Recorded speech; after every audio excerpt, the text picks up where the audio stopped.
집값이 무너지거나 경제가 망가지거나 둘 중 하나가 현실화될 가능성이 큰 상황이죠. 안녕하세요. 행복한 부자가 되고 싶으세요? 이너프입니다. 오늘은 조심스럽게 부동산 이야기를 해볼까 합니다. 꼭 부동산 투자를 생각하는 분이 아니더라도 누구에게나 집은 필요합니다. 부동산 시장의 큰 그림 정도는 볼 수 있어야 하는 이유죠. 그러니 최소한 오늘 들려드리는 이야기 정도는 꼭 알아두셨으면 좋겠습니다. 소중한 자산을 지키고 불리는데 도움이 될 것입니다. 바로 본론으로 들어가겠습니다. 우선 부동산은 장기적으로 우상향한다 라는 명제에 대해 살펴보도록 하겠습니다. 참일까요? 거짓일까요? 참입니다. 부동산 가격은 장기적으로 보면 꾸준히 상승하는 것이 맞습니다. 아니, 부동산과 교환되는 화폐의 값, 즉 돈의 값어치가 점점 떨어진다는 것이 더 정확한 표현이겠네요. 경제가 성장하고 규모가 커지면서 화폐는 계속 늘어나니까 돈과 교환되는 부동산의 값이 상승하는 것은 어쩔 수 없는 부분입니다. 그럼 우상향하는 집값의 기울기를 결정하는 요인에는 어떤 것이 있을까요? 우선 펀더멘털 측면에서 경제 성장, 소득 증가, 인구 증감이 있겠고요. 단기적으로는 수요 공급에 영향을 받습니다. 그리고 금리와 통화량에 따른 유동성과 정부의 부동산 정책도 집값에 상당한 영향을 끼칩니다. 끝으로 별것 아닐 것 같아 보이는 시장 참여자들의 심리 상태가 집값에 미치는 영향은 절대적이라 할 수 있습니다. 요즘 또다시 부동산 불패 신화가 힘을 얻고 있는 것 같습니다. 서울 부동산은 영원히 오른다. 지금이라도 강남 부동산에 투자해야 한다는 목소리가 높아지고 있죠. 그래서 걱정이 큽니다. 과연 지금이라도 강남 부동산에 투자하는 것이 현명한 판단일까요? 집값의 상승, 하락 요인에 대해 좀 더 구체적으로 살펴보도록 하겠습니다. 먼저 경제 성장률은 8, 90년대 10% 가까운 고도 성장기를 지나 2000년에 접어들면서 5%까지 하락하였으며 2010년 이후에는 3% 전후로 둔화되고 있습니다. 올해 경제 성장률은 3% 이하로 떨어질 것이 확실시되고 앞으로도 2% 성장률을 지키는 것조차 쉽지 않아 보입니다. 가계소득 증가율도 마찬가지입니다.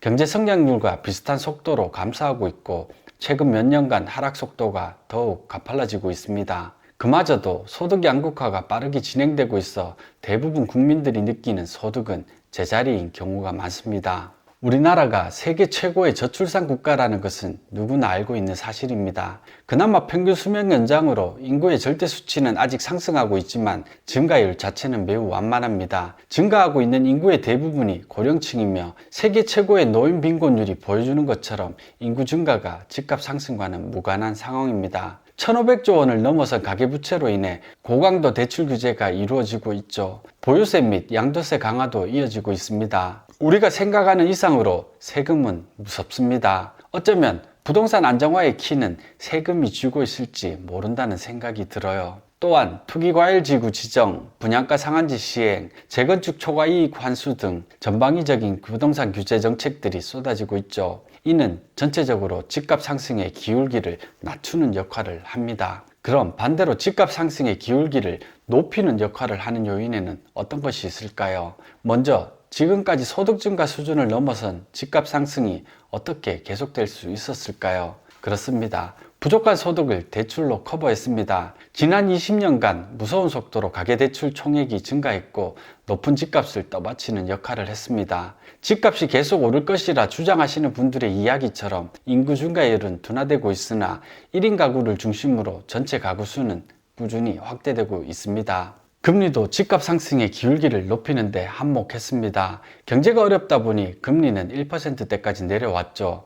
이는 다주택자들이 집을 팔지 않고 버티기에 들어갈 수 있는 이유입니다. 또한 부족한 기업의 투자와 가계의 소비를 만회하기 위해 정부가 재정 지출을 확대함으로써 그 어느 때보다 풍부해진 시중의 유동성이 엉뚱하게 투기 수요를 주택시장으로 끌어오는 역할을 하고 있습니다. 무엇보다 저성장, 저금리, 저물가 상황에서 부동산이 고수익 안전자산으로 인식됨으로써 부동산 투자 선호 심리가 지속되고 있습니다. 얼마 전까지는 전세가와 매매가의 차이를 이용한 갭투기가 성행했고 5, 60대 은퇴자들이 주택 규모를 축소함으로써 부동산 시장의 하락을 주도할 것이라는 예상을 뒤엎고 오히려 주택시장에 큰 손으로 등극했죠. 최근에는 30, 40대 실수요자들까지도 가파르게 오르고 있는 집값을 보면서 이대로 가면 영영 내 집 마련을 못할지도 모른다는 불안감과 조바심에 주택 매수 행렬에 동참하는 모습입니다. 부동산 매수 심리가 극에 달한 것처럼 보여져요.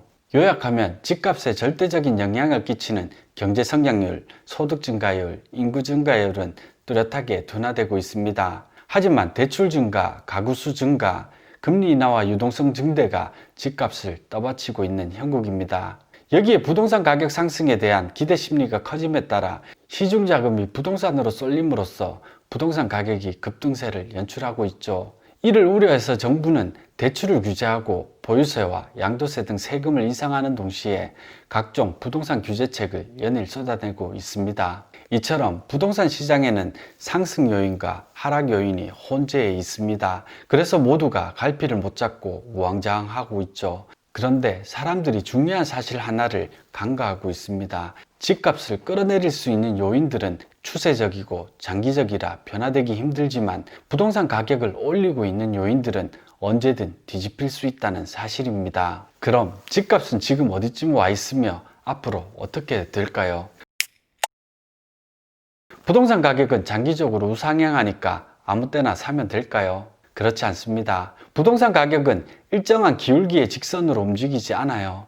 보시는 바와 같이 상승과 하락의 사이클을 가지며 곡선으로 움직입니다. 이 상승과 하락 곡선을 만드는데 절대적인 영향을 끼치는 것은 시장 참여자들의 심리고요. 그럼 사이클의 고점과 저점은 어떻게 만들어질까요? 투자자들이 과도하게 확신할 때 가격은 극단적으로 고평가될 가능성이 높습니다. 반대로 시장 참여자들이 지나치게 두려움을 가질 때는 투자하기 참 좋은 기회를 제공하죠. 고점에서는 심리적 안정감이 자만심으로 바뀌고 뒤이어 조바심이 생깁니다. 반대로 저점에서는 두려움이 공포로 변하고 자포자기로 이어지고요. 만약 고점에서 집을 매수하면 어떤 일이 벌어질까요? 다음 사이클까지 제 가격을 회복하지 못할 경우가 생길 수 있습니다. 가령 이전 사이클의 고점이었던 2007년에 집을 매수한 사람이라면 2016년까지 10년째 고통 속에서 시간을 보냈거나 그 전에 손실을 보고 매도했을 가능성이 큽니다. 집은 우리 서민들에게 거의 전재산이라 해도 과언이 아닙니다. 그런 집값이 하락하는 것은 맨정신으로 견디기 힘든 일이죠. 그나마 우리나라는 지금까지 주택가격의 상승, 하락 사이클이 정상적으로 작동했기 때문에 본전이라도 회복할 수 있었지만 이웃나라 일본의 경우는 이야기가 전혀 다릅니다. 1990년대 초 고점에서 집을 산 사람들은 대부분 30년이 지난 지금까지 이전 집값을 회복하지 못하고 있으니까요. 주택가격의 미래를 정확히 예측할 수 있는 사람은 아무도 없습니다. 하지만 과거 고점과 저점에서 뉴스를 장식했던 이야기들을 통해 고점과 저점의 징후들을 유추해 볼 수는 있습니다. 먼저 고점에서는 부동산 불패, 강남 불패라는 이야기가 자주 들립니다. 그리고 지금이 가장 싸다, 지금이 아니면 영원히 집을 못 산다는 이야기로 무주택자들의 조바심을 자극하는 기사들이 많아지죠. 이미 너무 높아진 집값에 엄두를 못 내고 있는 사람들에게 대출을 최대한 활용하라고 부추깁니다. 집값은 절대로 떨어지지 않는다는 말에 보수적인 사람들까지도 간이 배 밖으로 나와 감당하기 힘든 대출을 서슴없이 일으키게 되고요. 지방을 비롯한 일부 부동산 시장이 붕괴되고 있기 때문에 양극화라는 논리가 등장합니다. 결국 오를 것만 오른다면서 일부 지역의 집값 하락은 신경 쓸 필요가 없다고 해요. 집값 상승에 대한 기대감으로 매도 물량이 부족해지면서 공급이 절대적으로 부족하다는 말이 힘을 얻습니다. 하지만 집값이 빠지기 시작하면 이는 부메랑이 되어 돌아옵니다. 모두가 매물을 거두어 들였던 것처럼 반대로 집값 상승의 기대가 꺾이면 모두 매물을 내놓는 상황도 얼마든지 가능하거든요.